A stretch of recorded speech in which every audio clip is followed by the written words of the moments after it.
আপনাদের কি মাঝে মাঝেই শরীর খারাপ হয়ে যাচ্ছে? কোথাও আপনার বাড়িতে দামি দামি ধাতব পাত্র বা প্রেসার কুকার দিয়ে আপনি রান্না করে খাচ্ছেন না তো? আপনি কি কখনো সেই খাদ্যদ্রব্যগুলির গুণাগুণ পরীক্ষা নিরীক্ষা করে দেখেছেন এগুলি সত্যিই আপনার স্বাস্থ্যের পক্ষে উপযোগী কিনা? প্রিয় দর্শক, আজ ডেলি বুলেটিনে আমরা তুলে ধরব আপনার স্বাস্থ্য ভালো থাকার চাবিকাঠি, সেই ওল্ড ইজ গোল্ড। শুধু কি তাই, আজ যে ওল্ড ইজ গোল্ডের কথা আমরা তুলে ধরছি আপনাদের কাছে, তার কাছে ডায়মন্ড বা হীরের চেয়ে মূল্যবান হচ্ছে আজকের আমাদের এই খবর। দেখুন, আমরা দেখাচ্ছি ছবিতে বেশ কিছু মাটির আসবাবপত্র। আপনারা জানেন, পুরীর মহাপ্রসাদ রান্না হয় এই মাটির পাত্রে। সেই প্রসাদ খারাপ হয় না চট করে। কেন খারাপ হয় না? কারণ মাটির পাত্রে ব্যবহৃত খাদ্যের গুণাগুণ 100% ঠিক থাকে। এই কথা আমরা বলছি না, এই কথা বলছেন খাদ্য এক্সপার্টরা। তাই পুরীর মহাপ্রসাদ দেখা যায় 6-7 দিন পর্যন্ত ঠিক থাকে। শুরু হয়ে গেছে গ্রীষ্মের খরতাপের দাবাদহ। রাস্তায় বেরোলে ঢাকতে হচ্ছে মুখ চোখ, ক্ষণে ক্ষণে লাগছে পিপাসা। অনেক সময় কৃত্রিম ফ্রিজের জল বা বরফের ঠান্ডা ডেকে আনছে স্বাস্থ্যের হানিকর অবস্থা। কিন্তু কোন সুদূর অতীত কাল থেকে ব্যবহৃত হয়ে আসছে আমাদের দেশের, আমাদের সংস্কৃতির মাটির বাসন কোসন ও আসবাবপত্র, তার কাল নির্ণয় করা কিন্তু আজ প্রায় দুঃসাধ্য।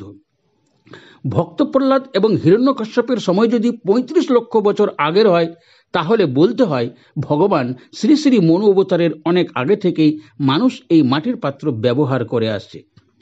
এখনকার আধুনিক যুগের মতো প্রাচীনকালে ছিল না রান্নাবান্নার এত সুযোগ সুবিধা, কিন্তু তাঁরা যেভাবে মাটির পাত্র ব্যবহার করত, তাতে কিন্তু মানুষের স্বাস্থ্য সুরক্ষা ছিল অনেকটাই ভালো। বলা ভালো যে রোগ ব্যাধির প্রকোপ ছিল অত্যন্ত কম। আজকের বাজারে দামি দামি আসবাবপত্র ব্যবহার করে মানুষ কিন্তু সুস্বাস্থ্যের অধিকারী হয়ে থাকতে পারছে না। আধুনিক যুগে নানান জটিল রোগ মানুষকে প্রায় মেরুদণ্ডহীন করে ফেলছে। কিন্তু এর থেকে বাঁচার উপায় কি?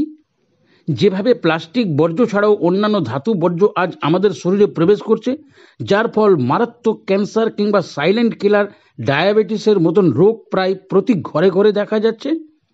আসুন, এর থেকে বাঁচতে হলে আমাদের ব্যবহার করতে হবে সেই ওল্ড ইজ গোল্ড মাটির আসবাবপত্র। আসুন দেখে নেওয়া যাক এই বিষয়ে মাটির আসবাবপত্র নির্মাণ শিল্পী ও ফরাক্কা বেনিগ্রাম কুটিরহাট সংলগ্ন শ্রীরামপুরের অর্জুন পাল এই বিষয়ে সংবাদ মাধ্যমের মুখোমুখি হয়ে কি জানাচ্ছেন।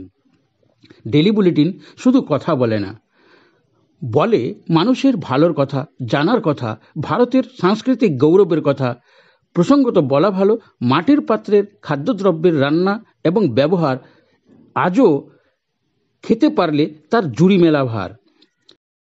ধিমে গেছিল, কিন্তু এখন মাটির ব্যবসাটাতে মানুষ শিখেছে ভালোভাবে খেতে, এবং স্টিলের খাবারে খেলে যে অসুবিধাটা সেটা বুঝতে পারছে, যার ফলে এই মাটির ব্যবসা এখন বেশ ভালো, এবং মাটির নিচে খাবারটা বেশ ভালোই খাচ্ছে, এবং এতে জিনিসপাতি রাখতে গেলে অনেক ভালো থাকে। এবং এই যে গরম পড়লো, এই গরমের মধ্যে যারা ফ্রিজে জল খায় তাদের কিন্তু একটা খুসখুসে গলাতে ভাব চলে আসে, এবং অনেকটা খরচের পথে চলে যায়, যেটা এই মাটির জিনিসটা কিন্তু সেটা আদৌ হচ্ছে না। যার ফলে মাটির এখন জিনিসপত্র বিক্রিটা, সেলটা বেশ ভালোর মধ্যেই রয়েছে। আমাদের বংশগত, আমার তো ধরেন মোটামুটি 40 বছর। তার আগে অনেক আগে দাদু করেছে, মোটামুটি আমাদের 100-150 বছর পরে যে হ্যাঁ মোটামুটি হয়ে যায়, মোটামুটি সংসার চালার মতো।